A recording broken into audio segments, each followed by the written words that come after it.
2, 3. Et bon Ça va, Andrea? J'ai toujours rêvé d'être détective et comme ça, James Bond girl, pas toi, Alexandre? Bah ouais, tu savais que Ian Fleming, l'auteur, créateur de James Bond, avait vécu un moment dans la région. Tu savais pas? Non, je savais pas. Il est tombé amoureux d'une femme ici de notre région. Ah bah tu vois que t'en sais quelque chose. C'est beau. Je vais voir l'exposition à Coppet, justement. Je connais tous les petits coups de cœur. Bonjour tout le monde, on est content d'être avec vous aujourd'hui. C'est Culture. On vous parle aussi des festivals. C'est le retour de Rive Jazzy. Les deux co-directeurs seront avec nous. Et puis, c'est aussi le retour du phare, 40e édition du Festival des Arts Vivants. Donc, on en parle dans cette émission. Cette émission qui est la dernière de la saison pour Fais voir ta région, Andrea. Voilà.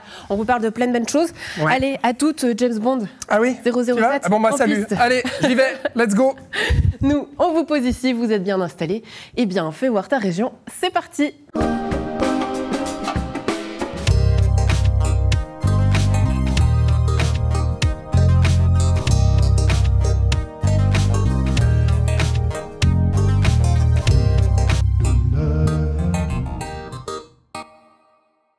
Et on commence avec l'actualité. Hier, on faisait le point sur la situation à Morges après les inondations. Donc après les inondations, place au premier chiffre selon le quotidien 24 heures qui cite Florian Kusch, chef des opérations défense incendie et secours. L'établissement cantonal d'assurance attend à ce que 2000 à 3000 sinistres soient déclarés pour un montant total de 20 millions de francs, dont la majeure partie de cette somme concernerait la région morgienne. Des nouvelles également du dépôt du Nyon-Saint-Cergue et des TPN qui a mis sur pied une task force dans le but de remettre à service le tronçon de la ligne entre Nyon et Trélay. Depuis le 9 et les inondations, donc le service a été interrompu, mais des bus de substitution sont toujours disponibles. Dès le 15 juillet, la circulation sera rétablie sur le tronçon de la ligne avec des tests préalables et avis aux festivaliers. Du lundi 22 juillet jusqu'au lundi 29 juillet inclus, le transport des festivalières et festivaliers du Paléo sera assuré. Concernant la situation du dépôt atelier du Nyon-Saint-Cergue et de Trélay, la situation est toujours en cours d'analyse par des ingénieurs et des experts. Des études sont actuellement menées afin de mettre en place des mesures de protection pérennes. Enfin, et à la suite de l'acceptation de la nouvelle péréquation intercommunale vaudoise par les députés du Grand Conseil au début du mois de juin, l'association SOS Communes, fer de lance de cette fronde contre la répartition des charges entre le canton et les communes, tenait une conférence de presse à Nyon ce matin. Eh bien, c'est une nouvelle. Le comité a décidé de retirer l'initiative SOS Communes. Les réponses et les questions donc au micro de Florian Cavalieri. On l'écoute. Le comité des SOS Communes a décidé ce retrait. Pourquoi? C'est parce que finalement, il y a quand même une victoire de SOS Communes là derrière, puisque les choses ont changé, ont évolué. On a un contre-projet qui répond, on va dire, aux 2/3 de SOS Communes, de la demande. Qui commande paye à peu près, mais ce n'est pas encore un résultat complet. Mais enfin, d'aller devant la population, de demander au peuple vaudois de se prononcer sur une question technique, alors que 85% des communes ont accepté l'accord par leur fêtière. Donc comment aller en votation populaire à la compte, c'est quasiment mission impossible. J'attends de voir si cette solution va tenir ses promesses sur le long terme, parce que depuis 2013, quand j'ai pris la présidence de la DCV, j'ai donné pas mal d'années de ma vie pour défendre les communes et leurs intérêts, et j'espère que cette fois-ci, c'est une solution pérenne qui est devant nous, mais je ne le sais pas encore. C'est le temps qui nous le dira. En tant que responsable des finances de ma commune, je salue notamment le fait que le nouveau système est plus prévisible, plus transparent, et que surtout le fait que la facture sociale et la facture policière sont calculées en francs par habitant et non pas via la capacité financière de la commune. Donc c'est un avantage, c'est un pas dans la bonne direction, ça ne va pas forcément résoudre tous les problèmes, mais je pense que c'est un plus. Un des éléments importants du travail de la Commission, ils ont demandé qu'on puisse revisiter la péréquation à très court terme si elle commençait à poser des problèmes. Donc le projet de loi prévoyait 5 ans avant de pouvoir la toucher. Aujourd'hui, on peut la toucher dès la première année, deuxième année, troisième année, si on constate qu'il y a des problèmes. Moi, j'appelle pas ça la NPIV, j'appelle ça la NPAX, parce que c'est la paix institutionnelle de ce canton. En tout cas, c'est une recherche. J'ai dit avant, voilà, le vaudois, la révolution, c'est pas son truc. Hein. Donc, il aime bien faire les choses en douceur, dans le calme. C'était fait ici avec les fêtières, dans le calme et en douceur. J'espère que tout se passera très bien. En tout cas, c'est la volonté qui est dégagée par ce consensus, par ce compromis trouvé par l'ensemble, en tout cas quasiment l'ensemble des communes vaudoises. Place à la culture, c'est jeudi, vous le savez, on s'amuse et on commence par rejoindre Alexandre qui est à Coppet. Mon James Bond, comment ça va?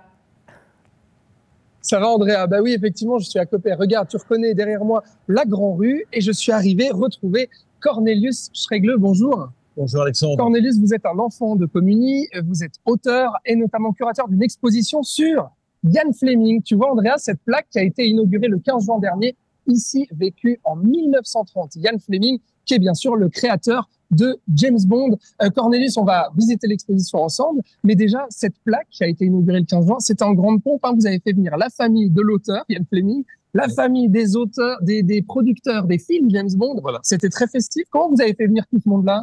Je les connaissais par des amis interposés et je pensais que ce serait très bien pour valider vraiment cet événement et en faire quelque chose de vraiment unique. Ouais, parce que Andrea, Ian Fleming, l'auteur de James Bond, a bel et bien eu une relation dans notre région, à la fois avec une femme, mais aussi avec le château de Coppet, avec Divonne-les-Bains. Enfin bref, on te raconte tout. Direction l'exposition. À toutes. Ah, les histoires d'amour, ça fait venir du beau monde. Et ben, on se réjouit d'en parler un peu plus. On t'accompagne, Alexandre. Merci beaucoup. Désormais, place au Phare qui a dévoilé le menu de sa 40e édition. Une édition donc anniversaire qui aura lieu du 8 au 18 août à Nyon. Découverte de sa programmation en compagnie de la directrice, programmatrice du festival. On l'écoute. Qu'est-ce que ça représente pour vous de célébrer ces 40 ans du Phare? On est vraiment très fiers et très heureuses de travailler pour cette institution qui existe depuis si longtemps et qui a changé, évolué, mais qui reste un moment très important dans le calendrier nyonnais. Dans le programme 40 ans, il y a une exposition qui retrace avec les photos d'archives les 40 ans du festival, une signalétique artistique de Maëva Lanvert, avec des grandes vaisselles en scotch coloré, différents moments de fête et notamment une grande boum à la fin qui s'appelle Amour Super. Bivouac renvoie à l'idée de rêver le temps d'un instant, d'être dans un truc temporaire et en même temps d'être curieux, alerte sur ce qui se passe et ça renvoie aussi à la notion de soin et de repos qui revient dans un certain nombre de spectacles.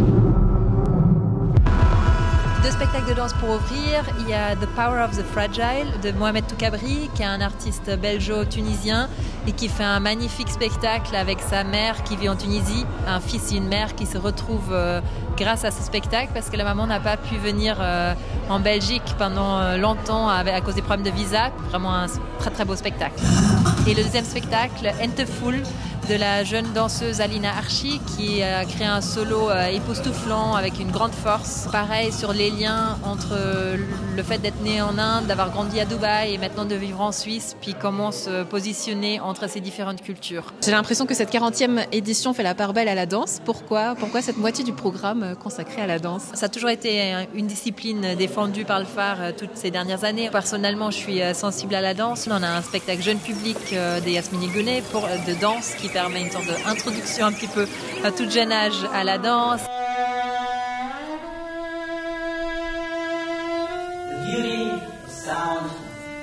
Et après, il y a par exemple l'artiste Paul Pi qui redanse des chorégraphies d'une chorégraphe expressionniste allemande. Donc voilà, il y a des formes très différentes et qui permettent une grande ouverture grâce à la danse. On a parlé de danse et de participation. Peut-être le projet qui lie ces deux manières de faire art et culture, c'est le projet Let's Dance. Oui, exactement. Let's Dance du collectif du Feu de Dieu. Un collectif de Genève qui amènera les publics et qui nous amènera dans les rues du centre-ville de Nyon pour danser ensemble pour les 40 ans du festival. Soirée de clôture, là c'est la fête en grande pompe, du gâteau, une grande chenille, on fête de manière décontractée et pour tout le monde. Oui, la fête, voilà, grande fête à la fin le samedi 17 août avec Amour Super, On souffle nos bougies. Donc on invite vraiment tout le monde à danser ensemble et à faire la fête ensemble pour être joyeux et avoir du plaisir dans ce festival, dans cette 40e édition du Phare.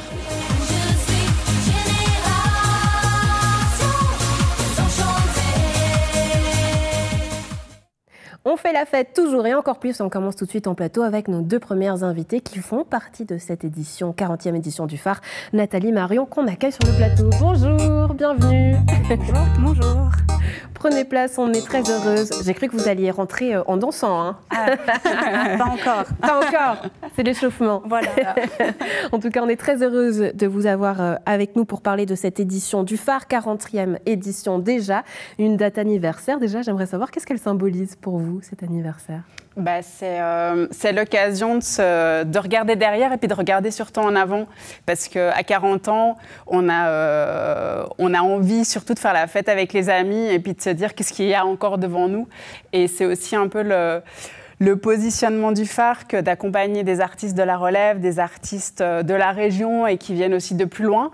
Et puis, tout ça, c'est possible parce qu'il y a une histoire.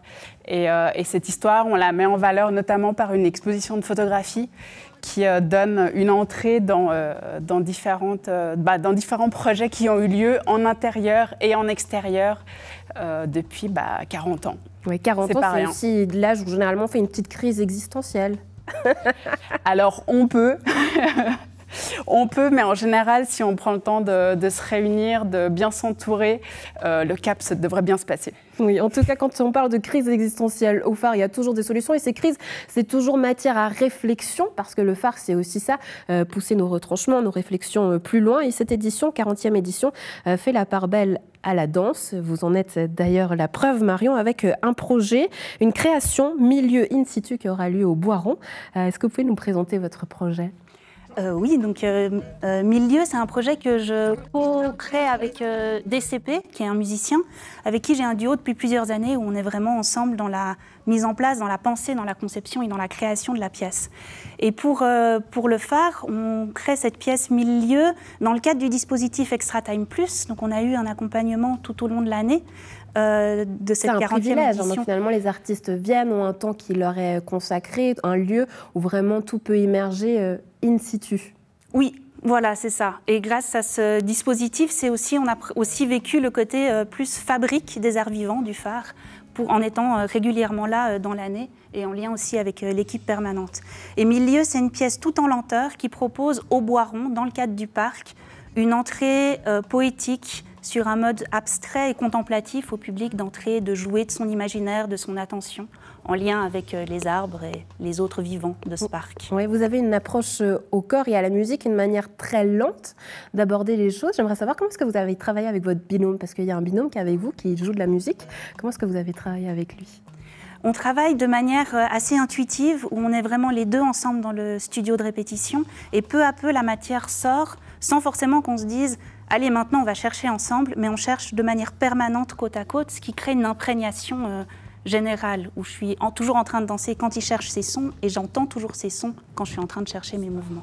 Donc ça crée un peu comme une symbiose, une cohabitation dans le travail. Est-ce que tous les festivals, toutes les scènes proposent cette manière de faire, justement, de pouvoir créer, aller chercher, explorer ? Moi, j'ai l'impression que c'est un peu ce qui fait la particularité du phare. Est-ce que vous me rejoignez ? Oui, disons que le phare offre aussi la possibilité d'aller un peu plus loin. C'est vrai que nous, avec le programme Extra Time Plus que le phare et le Sud-Pôle mettent ensemble et qui nous ont accompagnés durant l'année, ça nous a permis d'aller chercher, d'avoir du temps de travail, du temps de recherche, qui est souvent ce qui manque dans les productions. Et puis aussi, le phare permet d'aller en extérieur, on a eu vraiment des échanges avec l'équipe pour voir comment présenter cette pièce et ouvrir sur une autre mode de présentation en extérieur, en in situ. Et ça, c'est l'une des particularités du festival. Oui, pour compléter ce que tu dis, Extra Time Plus, c'est un dispositif qu'on a mis en place avec des partenaires Sud-Pôle à Lucerne, le FIT et le Lac à Lugano, pour aussi aider des artistes dont on pense qu'ils ont un vrai travail formidable à porter, de les aider à aller au stade d'après, quelque part, d'avoir un rayonnement national. Donc ces projets qui vont être montrés pour la première fois à Nyon, donc aussi ceux de Elvio Avila et de Bianca Berger, vont ensuite être montrés et à Lucerne et au Tessin. Et puis ça, pour nous, c'est important, quoi. Et de la même manière que de placer les arts vivants ailleurs que dans les salles de spectacle. Les salles de spectacle, c'est fantastique, ça permet des choses, mais le rapport au monde, il peut aussi se faire en lien directement avec le réel, en regardant autour de soi, quoi. On désacralise quelque part un petit peu la culture, non ? On lui donne finalement un accès à tout un chacun. En tout cas, nous, on y travaille. On est convaincus que les arts vivants peuvent toucher, émouvoir, faire réfléchir toute personne, quel que soit son âge. Si les gens sont un peu perplexes pour aborder notre programme qui est riche, on a imaginé des parcours thématiques, par exemple des artistes qui s'intéressent aux liens avec le vivant, que ce soit comme aller se mettre dans un parc comme le font Marion et DCP, mais il y a aussi un parcours famille, par exemple, ou un parcours relax. Et puis, cette année, 40 ans oblige, pour faire la fête, on a mercredi, c'est gratuit. Donc les spectacles dehors et en salle ce jour-là seront complètement offerts dans la limite des places disponibles. Oui, à tous. Et vous avez apporté aussi un poids d'honneur à rendre ces spectacles accessibles aussi, peut-être aux personnes qui ne sont pas forcément à l'aise avec des endroits plus calmes pour pouvoir se reposer. On ouvre vraiment cette scène à tout le monde et puis on donne la place et on tend le micro à des jeunes aussi avec des projets qui font la part belle justement avec le public. C'est ça, on monte du coup Dream Teen pour la 3e année consécutive. L'idée, c'est d'offrir un espace de création et d'expression à un groupe de jeunes de 15-19 ans qui ont sans doute des parcours différents, qui habitent à Nyon ou peut-être plus loin dans un village, qui ont des scolarités qui sont pas les mêmes. Et cette année, on les invite à aller voir 2 spectacles de notre programmation, en parallèle d'inventer leur propre émission de radio et à la fin de l'atelier, qui dure 2 semaines, les 2 semaines du festival, du 5 au 16, d'enregistrer cette émission en direct et en costume sur la scène extérieure du phare. Et le but, c'est que tout le monde ait du plaisir. C'est pas de les mettre en danger. Il y a la possibilité de choisir la fiction si on a envie, ou alors d'aller faire des interviews d'artistes, d'inventer une chanson. Le but, c'est de donner à entendre leur point de vue sur le monde, mais ce groupe sera accompagné par plusieurs personnes, notamment David Debrancato, un comédien et metteur en scène, et Gauthier Techer, un créateur sonore. Marion, vous étiez là lors de la conférence de presse, vous avez présenté votre création, mais j'aimerais savoir, vous avez envie d'aller voir quoi? Qu'est-ce qui vous a donné envie? C'est une grande question parce que la programmation, je la trouve elle est très riche. Elle est très riche, stimulante, et ça donne vraiment envie d'être là sur toute la durée du festival et d'essayer de jouer avec les plannings pour arriver à tout voir. Après, c'est vrai que j'ai une grande curiosité de voir la pièce de Elvio Avila et la pièce de Bianca Berger, avec qui on a été en compagnonnage toute l'année et on ne s'est plus revus depuis ce printemps, et de découvrir la version spectacle en fait. Donc voilà, mais après il y a vraiment beaucoup de pièces qui donnent envie. C'est joli ce que vous dites, c'est que finalement ça pousse aussi à créer d'autres choses et des passerelles entre artistes, des créations qui se font ensuite suite à des rencontres. Oui, vraiment, ça donne aussi une sorte de solidarité aussi, et de contact et de réseau aussi qui est assez riche et qui fortifie aussi le travail. Oui. Marion, Nathalie, merci beaucoup d'avoir été avec nous. J'espère qu'à la maison, on vous aura donné envie de découvrir cette 40e édition du phare. Rendez-vous donc du 8 au 18 août. Tout le programme est sur Internet. Allez-y, vous avez le dernier mot. Un dernier mot, on vient d'ouvrir les inscriptions à Dream Teen. Le nombre de places est limité. Si ça vous intéresse, il faut nous écrire ou nous appeler. Voilà, le rendez-vous est pris. Appelez, écrivez, pas d'excuses. Le programme est riche, donc faites votre choix et surtout, laissez-vous porter par toutes ces découvertes. Merci d'avoir été avec nous. À très bientôt. Merci beaucoup, Andrea. Allez, on continue notre route et direction Coppet. Dis-nous tout sur cette histoire d'amour entre cette copétane et James Bond.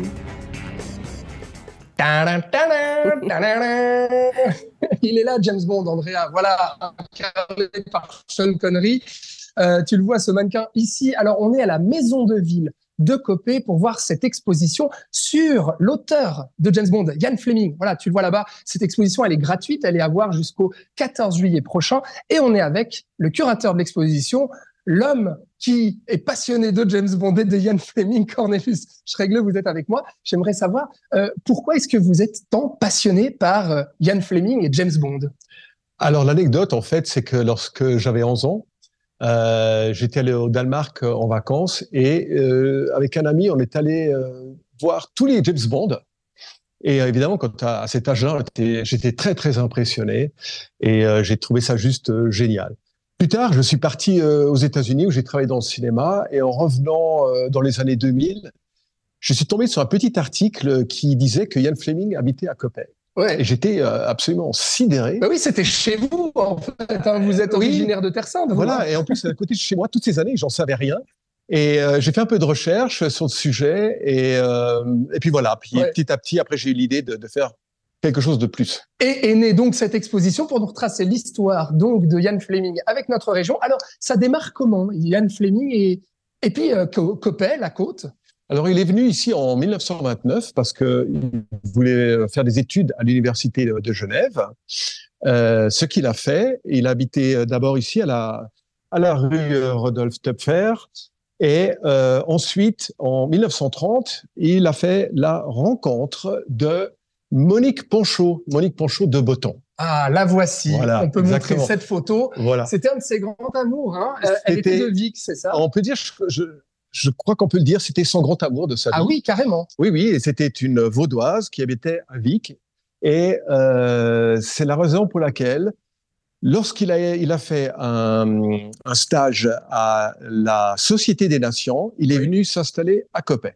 D'accord. À l'Hôtel du Lac. À l'Hôtel du Lac, Voilà. C'est justement ce qu'on voyait tout à l'heure, Andrea, là où la plaque a été posée. Voilà, l'Hôtel du Lac, il est ici. 15 juin passé. Alors, il a séjourné à cet Hôtel du Lac de combien de temps et en quelle année? Quelques mois, dans l'été 1930, pendant qu'il faisait son stage. Et Coppet, c'était l'endroit idéal parce que il était pas très loin de son lieu de travail, pas très loin de Vic, et puis, évidemment, pas très loin de Divonne, parce que c'était un passionné de golf. Ah, et oui. Il pouvait... Comme James Bond, en fait. Hein. Exactement. Ah oui, il y a beaucoup de points communs entre lui et James Bond.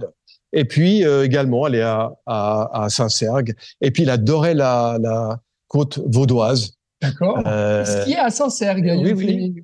Lui, hein, à l'époque, on pouvait encore skier à Saint-Sergue. À l'époque, on pouvait encore skier à Saint-Sergue. Et cette région-là, alors, cette exposition, elle aussi que finalement, cette région aura fortement influencé Ian Fleming dans ses ouvrages et notamment dans sa création de James Bond, c'est ça? Oui, alors justement, c'est le deuxième point qui est très important, c'est que plus tard, donc il est parti vivre en Jamaïque, il s'est séparé de Monique. Après, vous pouvez voir ici, il y a des raisons, enfin toute l'histoire est décrite ici. Et c'est en Jamaïque, en 58, qu'il écrit le livre Goldfinger. Ah bah oui, le fameux, c'est un des plus connus, hein, à la fois le livre et le film aussi, Goldfinger. Alors Goldfinger, c'est inspiré de la côte. Voilà, donc il y a toute une scène, en fait, toute une partie au début du livre qui se passe à Coppet. Et il s'est entièrement rappelé, il décrit Coppet de mémoire en 58, donc vous voyez bien longtemps après. Et c'est ici qu'il met Goldfinger, donc le vilain, le méchant de l'histoire, qui habite dans le parc du château, dans une maison. J'ai trouvé cette vieille bande dessinée qui illustre justement tous ces éléments. D'accord. Et donc Goldfinger, inspiré de Coppet, bah oui, voilà, hein, on retrouve le château de Coppet. Le château de Coppet, tous les éléments. Et c'est ici qu'il fait fondre sa Silver Ghost en or. Ah oui, et donc inspiré d'un garagiste de Coppet, c'est ça. Alors, ça, je sais pas. Mais en tout cas, il les fait fondre ici et puis ensuite les fait transformer en lingots d'or. Ah oui, les fameux lingots d'or. Ce qu'on voit dans le film aussi. Et là, il y a une histoire aussi intéressante ici avec forcément le col de la Faucille, mais le col de la Fourclaz. Alors voilà, j'ai mis les deux côte à côte parce qu'évidemment, lorsque l'équipe est venue faire les repérages pour tourner le film Goldfinger, ils sont évidemment venus au col de la Faucille, qui est décrit dans le livre. Mais voilà, c'était un peu moins glamour. Et puis la Suisse, c'est quand même un lieu très exotique à l'époque, surtout dans les années 60. Hein, c'est pas comme aujourd'hui. Les gens peuvent aller un peu partout, mais à l'époque, venir en Suisse, c'était vraiment quelque chose de spécial. Et puis, ils ont donc choisi le col de la Fourcaz. Vous voyez, il y a moins d'arbres, c'est beaucoup plus cinématographique. Une scène de tournage dans les années 60 avec Sean Connery qu'on voit derrière. Exactement, qui est là. Au col de la Fourcaz. Pour essayer de recréer le col de la Faucille. Le col de la Faucille, voilà, exactement. Magnifique. Voilà un petit peu les histoires. Alors, parmi tant d'autres, Andrea, on va pas tout révéler forcément, mais comme quoi, Ian Fleming, l'auteur de James Bond, a un rapport très étroit avec notre région. Et puis, ça se retrouve dans les films de James Bond. Voilà ce qu'on pouvait dire ici. Mais Alexandre, d'ailleurs, qui dit film, demain, c'est le retour de l'émission cinéma, dis donc. Ah bah oui, cinéma, bah oui, demain on se retrouve dans l'émission cinéma de l'été. On vous parlera notamment de plein de films. On va vous parler du Comte de Monte Cristo avec Pierre Ninet. On va vous parler de Pixar avec le retour de Vice Versa, deuxième du nom. Et puis les motards, les bike riders avec Tom Hardy et Austin Butler. Et aussi un petit mot sur le documentaire sur Roger Federer. Et puis un focus sur les films de l'été. Bah oui, qu'est-ce qui nous attend aussi cet été? Et bah réponse vendredi dans Cinéma. C'est le retour de Patrick et Thibaut, donc dans notre chère émission Cinéma. Ciao, ciao Alexandre, merci beaucoup. Merci Andrea, et c'était la dernière de la saison. Gros bisous, voilà. J'ai fait tes bisous au public. Ouais. Moi, je reste encore un petit peu avec eux, avec d'autres recommandations, notamment des recommandations estivales. Place au bon plan.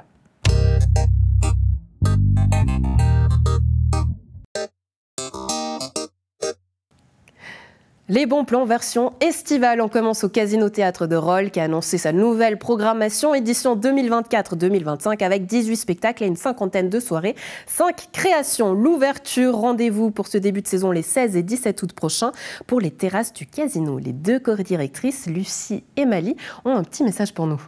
Bonjour NRTV, on vient de finir au Casino Théâtre de Rolle de présenter notre saison et on est très heureuse de vous la partager avec vous. Ouais, on a choisi 18 spectacles, 18 coups de cœur que vous pourrez découvrir de septembre à juin. On a aussi 5 créations que vous pourrez déguster en première mondiale à Rolle, des fois en deuxième mondiale. On a une programmation très variée, du cirque, du théâtre, de la musique, du cinéma, de la danse, des spectacles pour les enfants aussi. On va en tirer un au sort, comme ça vous aurez un petit aperçu. Alors vas-y, ferme les yeux, je ferme les yeux. Allez.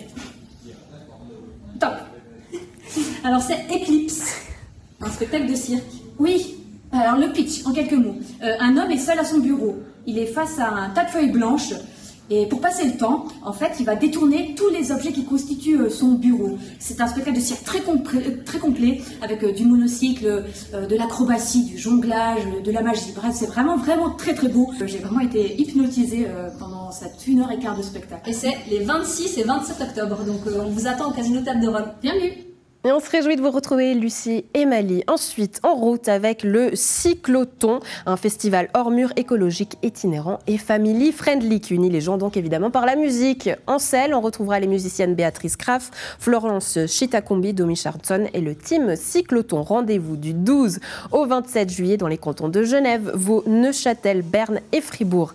À Nyon, le passage aura lieu le 15 juillet à la Soliderie avec des ateliers de construction d'instruments, de musique avec des objets de récupération. Les enfants sont les bienvenus. Pour profiter de cocktails et se mettre les pieds dans l'eau, direction La Jetée à Nyon, chez Salvat, qui nous propose toujours un été avec plusieurs animations, de la bonne ambiance, un peu comme si on était en vacances finalement. 2 propositions, tout d'abord avec la compagnie de la Fusée, Impro Transat, rendez-vous les 27 juin, 4 juillet, 22 août, 5 septembre. On a un petit message. Salut LRTV, c'est Marine de la compagnie La Fusée. On se retrouve ce jeudi 27 juin pour un spectacle d'impro, Impro Transat. Ça se passe à La Jetée à Nyon, spectacle à 19h. Et comme tu l'as entendu, il y aura de l'impro, il y aura des transats et pendant 1 heure, tu viendras te marier avec nous. Alors viens. On se réjouit. 2e rendez-vous à ne pas rater ce vendredi 28 juin, un after-work avec musique live. Isako Zaraki, s'il vous plaît. Hello, hello NRTV. C'est Isako et je joue ce vendredi à La Jetée. Il y aura du pop, du rap, du rock, il y en aura pour tout le monde. Alors venez boire un verre, le soleil est enfin de la partie. Commençons cet été ensemble en beauté. Et oui, on est tous contents de retrouver le soleil. Et qui dit soleil dit évidemment festival. Mon coup de cœur pour son ambiance intimiste, sa programmation toujours riche avec de très belles découvertes, sa vue sublime sur la côte. J'ai nommé le Jval à Beugnin. Rendez-vous pour la 19e édition du 22 au 24 août. Nouveauté cette année avec un duo à la tête de sa programmation qui devra donc faire ses preuves, Antoine Milesi et Mathéa Léger. Côté musique, vous retrouverez de Psychotic Monks, Saint Graal, Gwendoline, Théa, Buvette, Club Catel ou encore Peter Carnel. Et puis, pour débuter l'été en swing et en jazz, c'est le retour de la 31e édition de Rive Jazzy qui accueille cette année pendant 5 week-ends une vingtaine de groupes de toute la Suisse et même du monde. Et oui, ça sonne du jazz, on adore. Sur 7 scènes différentes, Rive Jazzy, c'est du 4 juillet au 11 août dans le légendaire quartier de Rive à Nyon. Voilà, vous avez de quoi faire votre choix. Très bel été à tous. On termine en musique, ça swing, ça jazz. Rendez-vous pour la 31e édition de Rive Jazzy. Rendez-vous du 4 juillet au 11 août. On en parle avec Thomas, deux Thomas pour le prix d'un. Bonjour, bienvenue. On est ravis de vous avoir. Bonjour. Bonjour. Salut. Installez-vous seulement, on est très heureux de vous avoir pour parler de cette 31e édition en jazz, en musique. Et toujours, c'était votre anniversaire lors de la 30e, une édition sublime en grande pompe que vous avez régalé donc les rues nyonnaises comme à votre habitude. Et 31e édition, on ne pouvait pas manquer ce rendez-vous, cette tradition dans les rues nyonnaises, dans cette ville de festival. Qu'est-ce que vous nous avez préparé pour cette 31e édition, messieurs ? Comme toujours, un programme varié qui allie le jazz traditionnel au blues, au rock. On a même un peu de musique brésilienne.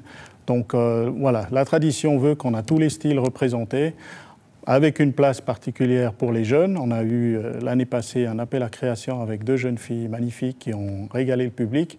Et cette année, on leur a redonné un contrat comme tous les autres orchestres. Et puis elles viennent avec grand renfort. C'est Yasmine d'un côté, puis Camila de l'autre. Donc, ils sont au programme. Et puis... Musique brésilienne, vous savez me parler, Thomas. Ça, direct, ça attire mon attention. Ah, on a gagné quelqu'un au public. Mais justement, cette volonté de ramener aussi des artistes féminines, de leur faire une place, pourquoi ? Le jazz est sous-représenté actuellement, enfin, je pense en musique en général, et peut-être dans l'art. Peut-être c'est pareil pour le théâtre et la danse. La danse peut-être pas, mais enfin en tout cas, dans le jazz, longtemps les filles ne faisaient pas partie de cette musique qui était avant tout populaire. Mais voilà, on essaie de faire progresser ça, pas seulement par les chanteuses, mais aussi par les instrumentistes. De plus en plus, voilà. Oui. Et on le voit là, ces images que vous avez tournées, je crois il y a quelques jours, c'était quoi exactement, Thomas ? C'était samedi passé, lors de la fête de la musique. C'est une coutume pour Rive Jazzy que nous faisons le lancement du programme le jour de la fête de la musique. Et il y a tout le monde qui adore ça, parce que nous, on commence déjà à 10h du matin. Là, c'était dans le centre commercial La Combe. Et puisqu'il pleuvait dehors, il y avait beaucoup de monde dans le centre. Et tout le monde s'éclatait, tout le monde s'arrêtait, passait un bon moment avec la musique. Donc, j'ai compris, tout le monde était à l'intérieur à La Combe, vous avez joué, vous avez ramené le soleil. Donc, c'est ça ce qu'il faut. Il faut jouer d'un instrument à Rive Jazzy pour que le soleil vienne. On a enfin l'astuce. On essaye, Thomas, en musique. On fait garder ce soleil. Attention. Qu'est-ce que vous allez nous jouer ? Un traditionnel qui s'appelle Indiana. Indiana, d'accord. C'est parti.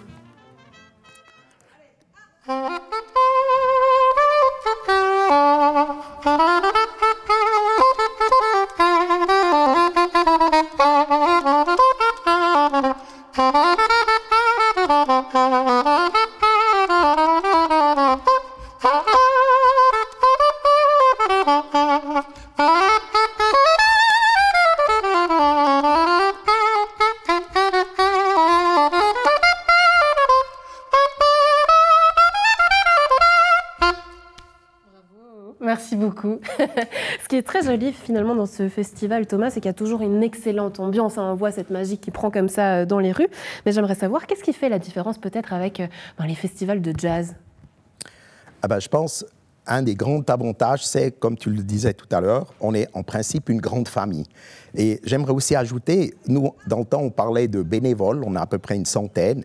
Et aujourd'hui, je dois dire, c'est des membres de famille, parce que les gens, ils adorent venir travailler et nous aider, parce qu'ils passent un bon moment et ils sont entourés de personnes très positives, très chaleureuses, et puis ils travaillent en musique. Oui. Et c'est ça qui fait la différence. En plus de ça, c'est un festival qui dure 5 semaines. Et je pense que c'est aussi ça la différence. Et puis, on a une vaste panoplie de différents styles de musique également. Oui, alors, il y a quelque chose pour tout le monde. On voit les petits-enfants se dandiner devant la scène et danser jusqu'aux plus âgés qui sont là et puis qui savourent la musique et l'ambiance et aussi le cadre extraordinaire, naturellement. C'est vrai. On est dans le quartier de Rive. C'est magnifique, exactement. Plus de 10 000 spectateurs, ça c'est impressionnant aussi, les chiffres. Les gens ont la bonne ambiance. J'aimerais savoir, Thomas, qu'est-ce qui vous plaît à vous dans ce festival ? Alors moi, évidemment, tout ce qui a été évoqué, c'est la fête.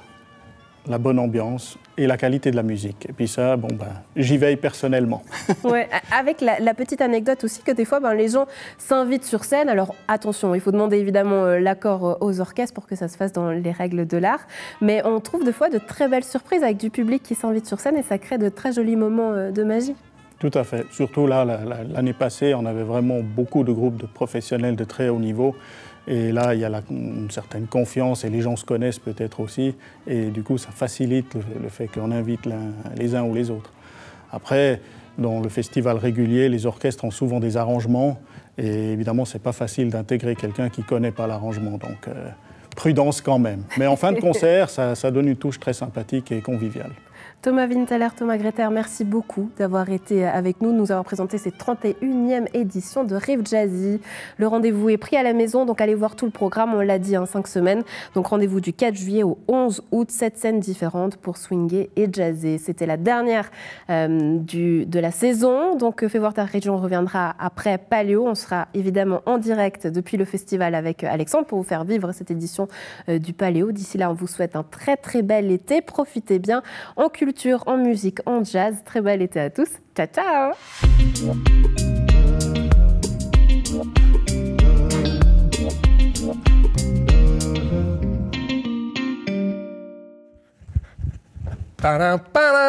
Et tu sais, Andrea, qu'ils n'ont toujours pas trouvé le nouvel acteur pour jouer James Bond. Hein. Je crois que j'ai peut-être ma chance. Non, et ils l'ont toujours pas trouvé, Alexandre. Voilà, oublie cette idée. On a fait quoi cette semaine? On a commencé avec des news d'Union Basket Féminin qui vont jouer. Ouais, sur la scène européenne, ouais. Une Coupe d'Europe, justement. C'est la grande nouveauté. Et elles étaient là pour nous en parler. C'était lundi. Elles nous régalent, ces filles. Et puis mardi, dans FC Politique, une année du Grand Conseil à la Lyonnaise avec Laurent Miéville qui était au micro de Florian Cavalieri. Mercredi, notre émission Société. Ouais, avec le harcèlement de rue, qui est un problème qui touche un peu tout le monde. Et puis la police Lyon-Région qui propose de nouvelles mesures en vue notamment de l'été et des manifestations. On en a parlé des manifestations cet été. Il y a la cantonale de Givrin qui arrive. On y a fait un tour avec toi. Ouais, c'est impressionnant. Moi, j'ai un gros coup de cœur pour cette cantonale de Givrin parce que si on voit toute leur infrastructure, c'est incroyable le travail qu'ils ont fait. Donc vraiment, chapeau à tout le monde. Ouais, on a parlé aussi de Rive Jazzy et du Phare qui fête ses 40 ans. Et puis, c'est la fin, Andrea. C'est la fin de saison. Oui, c'est la fin de saison, c'est les vacances pour NRTV, mais on se réjouit de vous retrouver justement à Paléo tous les jours pour des émissions spéciales. Et puis on vous a prévu des petits cadeaux pour cette fin de saison avec des portraits que vous retrouverez notamment à l'antenne. Voilà, on se voit toute la semaine à Paléo, tous les jours, Andrea. Et puis sinon, la rentrée des programmes, c'est le 19 août pour NRTV. Bonnes vacances et bel été à toutes et à tous. Profitez bien, bel été, ciao, ciao.